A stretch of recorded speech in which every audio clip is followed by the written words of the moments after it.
तो मुस्लिम लोग घरों से अच्छा, हिंदू मुसलमान पर क्यों उतर आते हैं? मैं तो वोटर की बात कर रही हूँ, मैंने यंगस्टर्स की बात की। मैंने तो नाम नहीं लिया। मनीष कश्यप साहब, नेताओं का गुर सीख लीजिए। चुनावों में जनता जनार्दन हो जाती है, कोई नासमझ नहीं होता है। नमस्कार दोस्तों, स्वागत है आप सभी का। आप देख रहे हैं मिस्टर इमाम। दोस्तों, आज का डिबेट वीडियो होने वाली है अमृता गढ़ और मनीष कश्यप के बीच में। दोस्तों, इस वीडियो को देखकर आप समझ जाएंगे कि मनीष कश्यप की मानसिकता ध्रुवीकरण और कम्युनल वाली सोच रखते हैं, जो केवल हिंदू मुस्लिम के नज़रिए से इस देश को देखते हैं। जब मनीष कश्यप मुसलमानों के बारे में आपत्तिजनक बात कह रहे थे, तब अमृता गढ़ ने उनको सलाह देते हैं कि जनता जनार्दन होते हैं, चाहे वह हिंदू हो या मुस्लिम। इस वीडियो में यह पत्रकार मनीष कश्यप को साबुन लगाकर धो डालते हैं। तो दोस्तों, वीडियो बड़ी शानदार होने वाली है। आपसे अनुरोध है वीडियो को अंत तक जरूर देखें। चलिए मेन वीडियो को स्टार्ट करते हैं। पिक्चर चालू करो बे। और वोटिंग परसेंटेज दूसरा कारण डाउन होने का ये था कि जो लोग विपक्ष से उम्मीद लगा के बैठे थे कि ये लोग जो है अच्छे मुद्दों पे बातचीत करेंगे और चलिए वो आप भी जानते हैं कि क्या कारण है। नहीं, अगर ये कारण होता तो इस तरीके की बैठकें नहीं होती। मुस्लिम लोग जो है घरों से बाहर निकले ही नहीं वोट देने के लिए, क्योंकि उन्हें पहले से ही पता है कि विपक्ष की स्थिति क्या है क्या नहीं है। अब तू गया बेटा, अब तू गया, देख तेरी औकात मैं दिखाता हूँ तुझे, देख। तो मुस्लिम लोग घरों से बाहर। हिंदू मुसलमान पर क्यों उतर आते हैं? मैं तो वोटर की बात कर रही हूँ, मैंने यंगस्टर्स की बात की। मैंने तो मैं एग्जैक्ट ग्राउंड रिपोर्टिंग बता रहा हूँ। ज्यादातर मुसलमान जो है वो विपक्ष को वोट करते हैं, और जो समझदार मुसलमान है वो भारतीय जनता पार्टी को वोट करते हैं। जनता समझदार नहीं है। जनता को नहीं कह रहा। जो जनता बीजेपी को, एनडीए को वोट ना करे वो समझदार नहीं। ये कहा ना आपने? नहीं, देखिए कंट्रोवर्सी करने की जरूरत नहीं है। आप दूसरी तरफ वालों की बात करने लगे ना, आप पलटने लगे ना बात से। अब आप कहेंगे मेरे बयान को तोड़ मरोड़ कर पेश कर दिया। मुझे क्लियर तो करने दीजिए। बोल। जो समझदार पढ़े लिखे मुसलमान है, मैं फिर से कहना चाहता हूँ, वो भारतीय जनता पार्टी नरेंद्र मोदी जी मैं वही तो आपसे कह रही हूँ। मतलब जो वोट ना करे वो समझदार नहीं है। नहीं, वोट ना करे तो वो तो सही में समझदार नहीं है। हाँ, समझदार नहीं, दूसरी पार्टी को जो वोट करे वो समझदार नहीं है। नहीं, दूसरी पार्टी को जो सपोर्ट करे उसकी बात नहीं कर। आपने कहा ना कि जो समझदार मुसलमान है, देखिए मैं आप ही की वर्डिंग को कोट करूंगा। आपने कहा कि जो समझदार मुसलमान है वो बीजेपी को वोट कर रहा है, पार्टी के साथ। यानी दूसरा मुसलमान ना समझ है। हाँ, जो ना समझ है, जिनको कांग्रेस ने इतने दिनों से ठगा, 70 सालों से ठगा, और फिर भी कांग्रेस को अगर वोट कर रहे हैं तो जनता है ना। मनीष कश्यप साहब, नेताओं का गुर सीख लीजिए। चुनावों में जनता जनार्दन हो जाती है, कोई नासमझ नहीं होता है। नरेंद्र मोदी जी दुनिया के सबसे बड़े लोकतांत्रिक पार्टी के नेता हैं। ठीक है, समझिए। सबसे बड़े लोकतांत्रिक देश के नेता हैं। ठीक है, समझिए।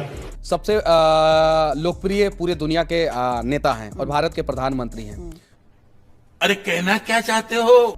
और यहाँ पे जो है भारतीय जनता पार्टी में आजादी मिलती है आपको जो है राष्ट्र के लिए काम करने के लिए। तो इसलिए मैं यहाँ पे आया। कोई सेंस है इस बात की? जेडीयू के साथ आजादी नहीं मिलेगी।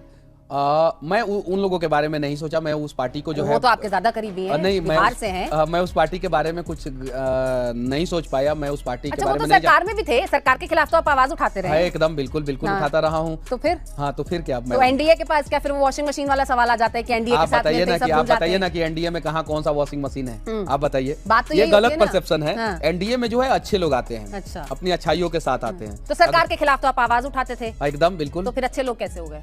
खत्म हो गया भैया मैटर।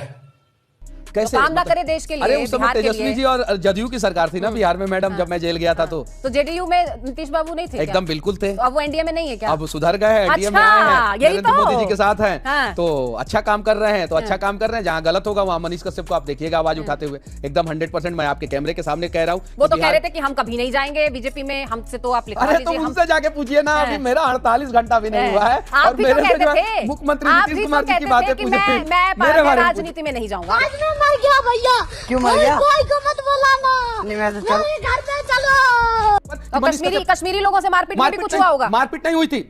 उसमें भी क्लियर करना चाहता हूँ। कश्मीरी बाजार में जाके हम लोग पूछे थे कि हम लोग आपको इतना सम्मान देते हैं, आपसे सामान खरीदते हैं, और हमारे लोगों के ऊपर पथराव होता है वहाँ पे, क्यों? ऐसा क्यों? तो कश्मीर तो हमारा अपना हिस्सा है ना। वो कुछ लोग हैं, आप कश्मीरी लोगों के पास जाके बोलेंगे कि आप क्यों कर रहे हैं? सवाल नहीं पूछा जा सकता है क्या? सवाल पूछना गुनाह है क्या? सवाल पूछा था, उसमें जो है राजनीतिकरण दे दिया गया और एफआईआर हो गया उसमें।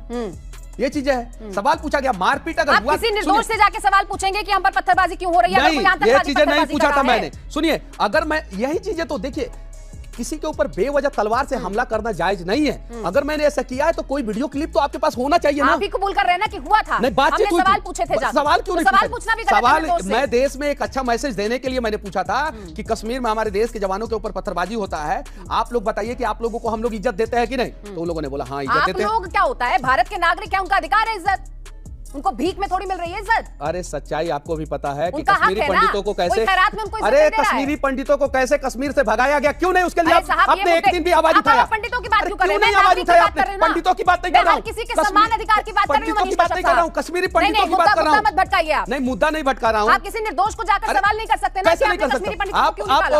आप जो है निर्दोष को जेल में डलवा देती हैं, 9 महीने का सजा काट लेता है और निर्दोष जो है सवाल भी नहीं कर सकता है।